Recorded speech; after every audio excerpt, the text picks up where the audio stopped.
ಸಂಶಯ ಬೇಡಮ್ಮ.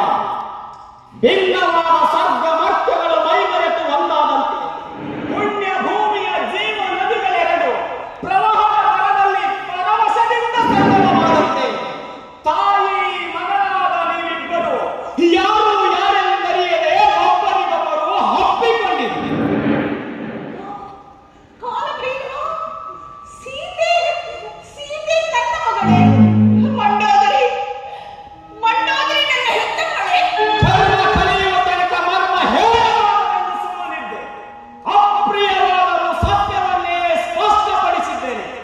ನಂಬುವುದು ಬಿಡುವುದು ನಿಮ್ಮ ನಿಮ್ಮ ಇಷ್ಟ.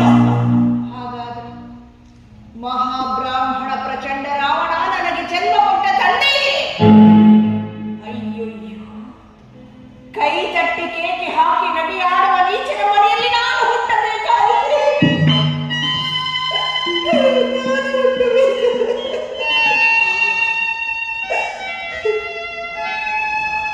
ಕಾಲಭೈರವ, ಕಾಲಾಕ್ಷರ ಪ್ರಳಯಕ್ಕೆ ವ್ಯತ್ಯಾಸವಾದರೂ ಸರಿ, ಕಾಲ ನೀಲಾಕ್ಷರಾದ ನೀನು ಸುಳ್ಳು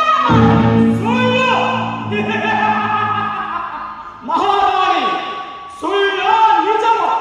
ನೀವೇ ನಿಮ್ಮ 18 ವರ್ಷದ ಹಿಂದಿನ ತಾಯ್ತನದ ಹಂಬಲದ ಒಂದಾದ ದಿನಗಳನ್ನು ನೆನಪು ಮಾಡಿಕೊ. ಒಂದೇ ಒಂದು ಹೆಣ್ಣು ಸಂತಾನಕ್ಕಾಗಿ 16 ಶುಕ್ರವಾರಗಳು ನಿರಸನ ವ್ರತ ಮಾಡಿದೆ. ಸಹಸ್ರ ಚಂಡಿಯನ್ನು ಕ್ಷಾರ್ಚನೆ ಮಾಡಿದೆ. ಹೋಮದ ಪೂರ್ಣಾವತಿಯ ಪೂಜೆಗಾಗಿ 108 ಮಂದಿ ಮಹರ್ಷಿಗಳ ರಕ್ತವನ್ನ ಪ್ರಚಂಡ ರಾವಣನಿಂದ ತರಿಸಿ ಮಣ್ಣಿನ ಮಡಕೆಯಲ್ಲಿ ಮುಚ್ಚಿಟ್ಟುಕೊಂಡೇ. ನೆನಪಿದೆಯೇ? ಒಂದನೇ ಮುಸ್ಸಂಜೆಯ ಮಂಗಳವಾರ ಮಹಾಲಕ್ಷ್ಮಿಯಲ್ಲಿ ಮೊಸರು ಬೇಡಿ ಬಂದದ್ದು. ಮಹಾಮಾರಿಯ ಹೋಮಾಗ್ನಿಯ ಕುಂಡದಿಂದ ಶ್ರೀಗಂಧದ ಕೆಂಡಗಳನ್ನು ತೋದು ತಂದದ್ದು. ಮಹಾ ಸರಸ್ವತಿಯಲ್ಲಿ ಉಪ್ಪಿನ ಸಾಲ ಕೇಳಿ ತಂದದ್ದು. ನೆನಪಿದೆಯೇ ಮಹಾರಾಣಿ?